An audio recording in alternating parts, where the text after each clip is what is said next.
Welcome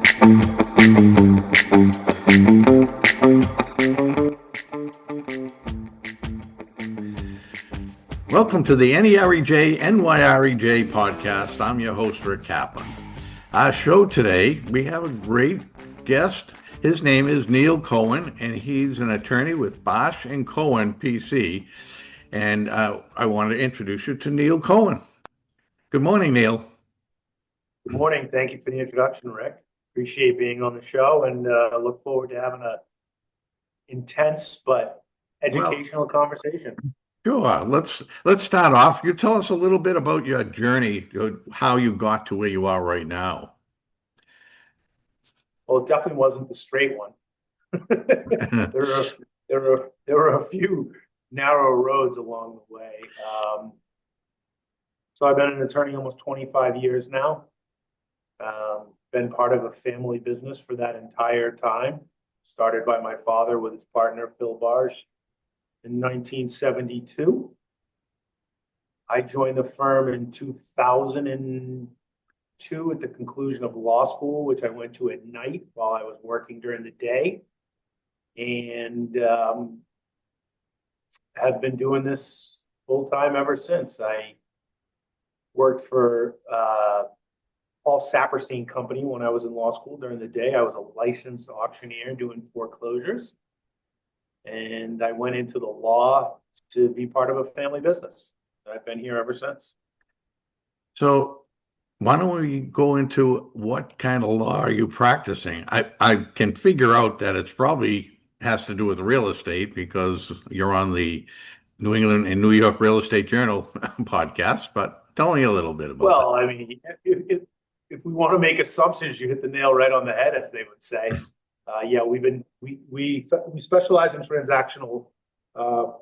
We specialize in transactional work that centers around financial institutions, i.e., banks, lenders, hedge funds, developers,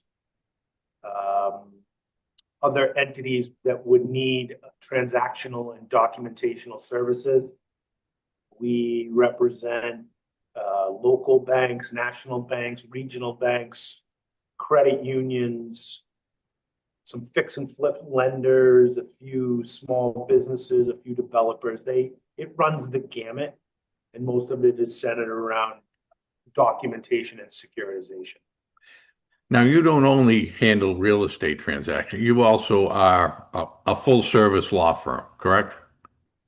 We are a full service law firm. Most of our work is done on either the lender, owner, or creditor side, because we do some default work. The firm was started in 1972 when my father, Larry Cohen, interviewed with Phil Barsh on his wedding day. My dad was late to his own wedding, believe it or not.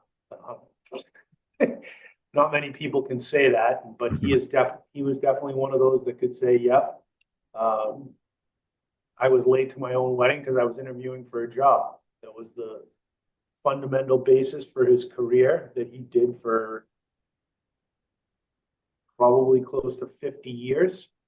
And then I came in 2000, like I said, in 2002 to work with him, and he retired in 2016. We had in 1972, they had one client, which was household finance, and household finance collected bad debt. They spun that into a breeding ground, which was the development of relationships. And those relationships kept expanding as HFC was a breeding ground back in the 70s for bankers, lenders, workout relationship managers, commercial lenders, where my father was a hard worker, a self-made person that really valued a relationship, and that relationship helped facilitate entryways into each different client. And as we entered into that different client, with different relationship manager managing to move from HFC to, and I'm going to use names that people know in this day and age, a Citizens Bank, they would take us with them, whether it was in the commercial real estate department, the residential real estate department, the foreclosure department, the bankruptcy side, the collections. We do a lot of home equity title work. There's different nuances, or like I like to say when we do marketing projects, silos within our institution. You know, it sounds like your father was a great mentor to you. Uh, he was, he is and was the reason I am a lawyer. He is and was the reason that I feel so connected to this firm and desire to have an impeccable legacy. He passed away this year at 80 years old. Oh, sorry to hear that. And thank you. And it's important to me and my team that we carry on his legacy and fulfill all the things that were important. One of the most important things that I feel that is was really stressed on me that I continue to bring to the table every day is the intimacy of a relationship. This is, to me, it's more than just dollars and cents and pennies and nickels and pieces of paper and signatures and stamps and things like that. It's about the relationship. It's about getting to know the people you're doing things for. It's getting to feel comfortable treating them like your extended family. And I truly feel as though that's something that's so very important to myself and my staff, that within our community, that we are there as a trusted resource, an ear, a shoulder, and an advisor. And that's probably one of the things that you're seeing from being developed in 1970s at some point. You still have a lot of those same clients, I'm sure, because of that reputation that you talk about. Ironically, ironically, we do. Unfortunately, my dad's relationships are getting older. Some of them have retired. Some of them have passed away. I still deal with my very first client that I ever facilitated a relationship with on a regular basis for 20 some odd years now. He's part of my extended family. I've been to his kids' weddings. He's been to my kids' bar and bat mitzvahs. It's a warm feeling when you're a trusted advisor, and that goes beyond the pen and beyond the numbers in the world. A lot of people have become numbers driven, numbers dependent. You know, I can get this for 10 cents on the dollar when I may charge 12 cents on the dollar, but my 12 cents comes with a lot more than the 10 cents. And that's, I care.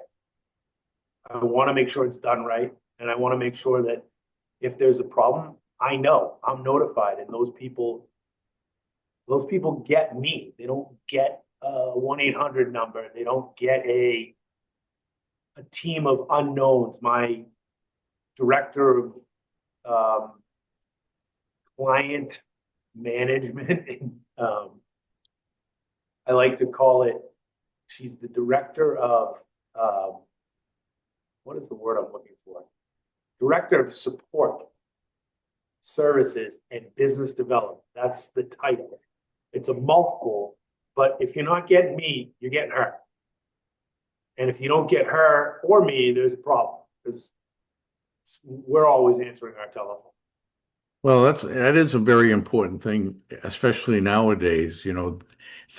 Things have changed over the years where a lot of companies, for a lot of times, not just in the law industry, but throughout the whole, any kind of industry, they kind of laxed on customer service. You hit the nail on the head when you said that it was all about the dollar. And yes, that was it. customer service costs us a lot, but we get no ROI on it. But The only way to quantify the ROI that you get on your customer service is that you have repeat customers. right, and that's what happens. Now they figured out, And oh, we have to that's focus on that because we want those customers to keep coming back. There's our yeah, ROI right there. yeah, no, it's 100% very, very straightforward. People miss that. There are a lot of firms that do what similar things that I do, and they're a transactional institution, and that transaction doesn't lead to annuity income. We're not in an annuity income business. January 1st, it's a deal. The deal one starts with $1. But I know that my relationships that I've fostered and developed that are important to me will usually generate deal one, deal two, deal three, deal four. It allows for annuity relationships. Right. Right. It's not about retiring off of one deal. You're never going to be able to retire off of one deal unless you're selling vitamin water to Coca-Cola. Right. Well, it's like the old saying, don't put put all your eggs in one basket. Correct. Yeah. I mean, that's why I don't usually get sayings right, but that one I did. That's a classic, long-standing, really good one. That's right. I like to speak in hypotheticals and in weird type of analogies. Like I once had a room in stitches because someone said something, and I basically they were like, "Oh, that's this and this," and I was basically, "Well, it makes you look cheap." And I said to the guy, "I go, you probably once owned a lake and gave a duck a drink." And the room went nuts. And how do you stop a duck from taking a drink in your lake, right? Right. And he looked at me and was puzzled, just absolutely puzzled. And I said, "You win some, you lose some." That's right. So you cover quite a bit of area. You cover Mass, Rhode Island, and Connecticut. Did I read that correctly? Mass, Rhode Island, and New Hampshire, we have And where? multi-state title insurance. Rhode Island, not Connecticut. You need to be a lawyer. You need bricks and mortar, and I don't have that. But in New Hampshire and Rhode Island, you need a title insurance license, and the licenses that I have are renewed with certain continuing education, certain facilitation of work, certain relationships throughout the title industry, which we have. And I have a network with one of my underwriters that I can basically get for my clients done anything in the contiguous 48 states. So when you're covering that much of an area, there's more than just you and the firm. How many attorneys? What was that?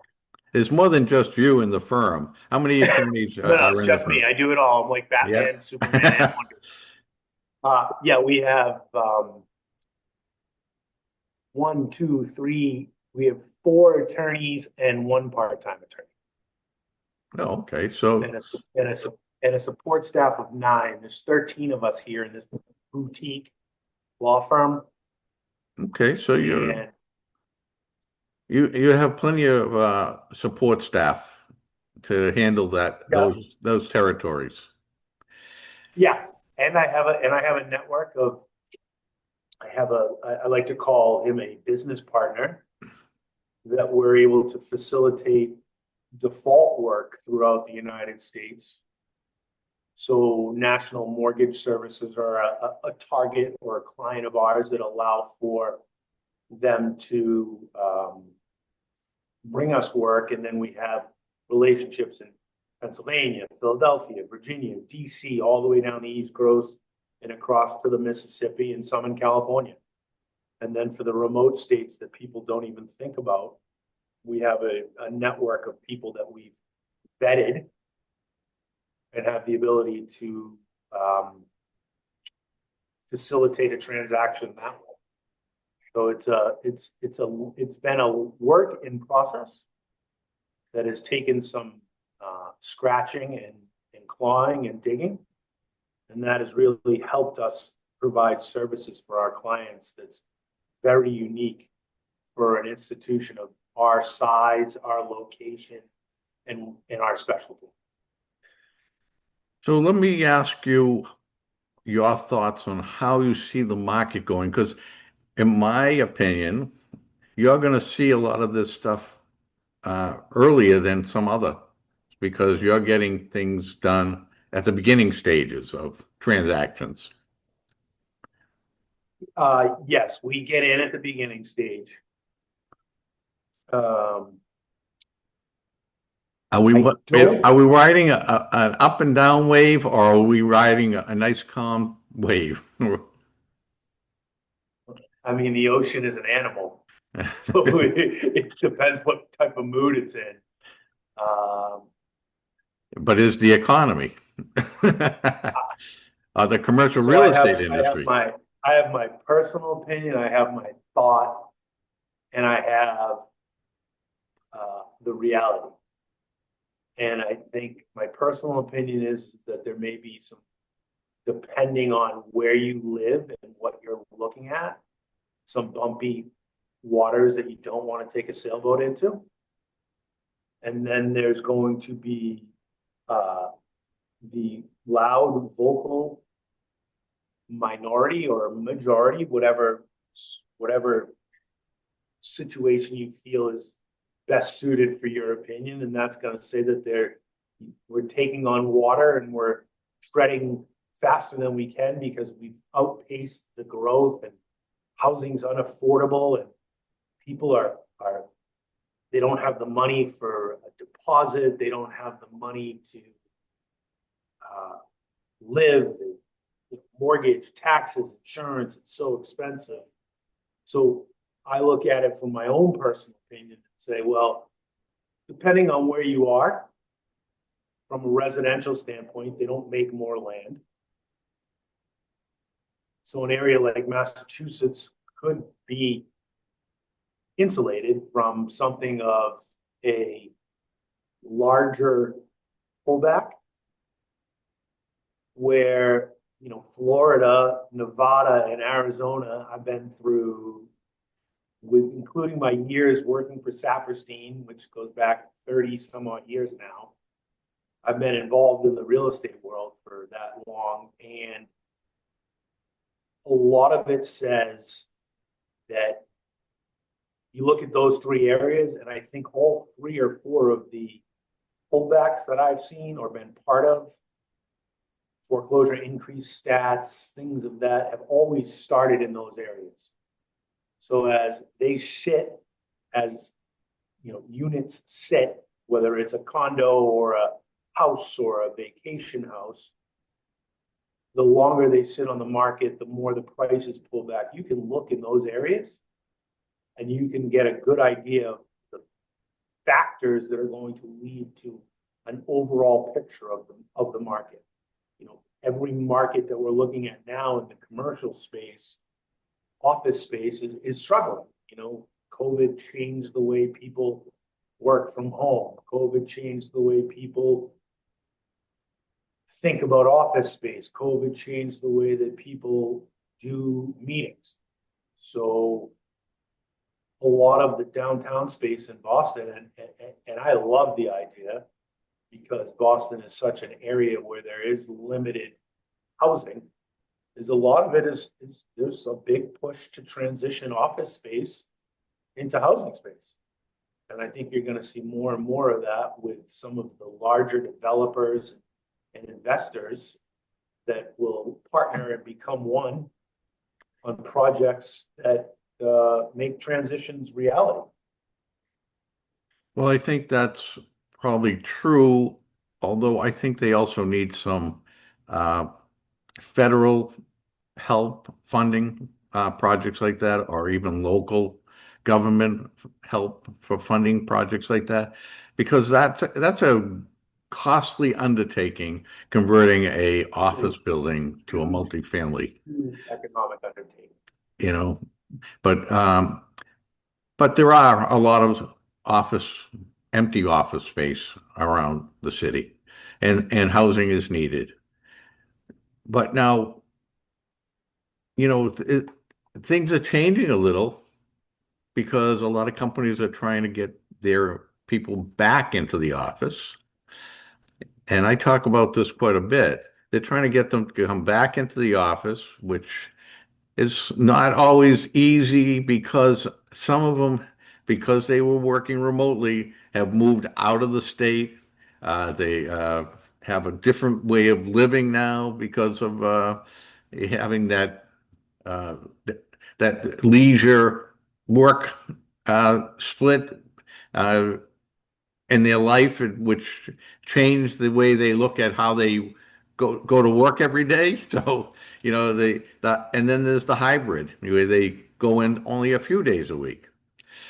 One of the things I also heard is some companies have what they call a sip and skip, where the employee will come in for a couple of hours, like 2 or 3 days a week, and meet with their manager, go over everything over coffee, and then go home. I have heard that in some of the um, larger economic institutions that I deal with, that there is a badge swipe requirement. And you have to swipe X amount of days a week. You swipe in, but you don't swipe out. You go in the morning, you stay a couple hours, you go out for lunch. Right. It's like skipping school, like when you used to go out the back door and you go home and you work from home for a couple hours. And I think that's very clear. I don't have a lot of them, but I do have some meetings in Boston once in a while. And the expressway is gridlock at 2 o'clock, as opposed to 4 o'clock or 4:30 in the old days. So rush hour is starting way earlier. And I think it's a facilitation of the people coming in, working for part of the time, and then calling it a day. Yeah, no, and that's true. Although I disagree with rush hour starting a little earlier. Rush hour is now the norm. It's all day long. It's not earlier, it's continuous. You know what? You got me on that one. I'm going to agree with you on that. Yeah. It is all day, every day, and it's both sides of the expressway. It is. It's crazy, but now it's a way of life. If you're going to have to travel by car, you're going to have to get used to sitting in traffic. It's just the way it is. But Doesn't stop. Doesn't stop. that was the Secretary of Transportation a couple of years ago. He had said that a lot of this happened after the pandemic because of all the uh, delivery services and car sharing services after the pandemic. Everyone's ordering everything online, so that creates a lot more traffic on the roads. I think that's probably one of the contributions to it. Bless you. But I don't think that's all of it. I think it's also now more and more people are getting called back into the office. And Well, I think that you also, I think it's in law, and the law offices are starting to bring a lot of the people back in. we never left. Excuse me. Bless you. We never left. We were part of the group that was uh, deemed to be part of the everyday work culture as we supported financial institutions.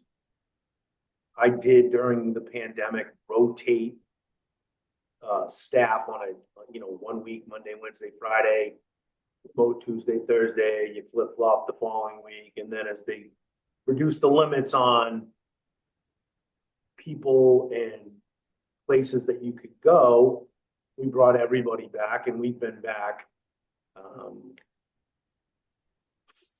in full. One of the things that I think is interesting, and when people talk about it, is that my dad was ahead of the curve, and that was that he had a remote employee long before remote work was cool, and she was doing work through a DOS prompt window on her computer, through a DOS port into our system.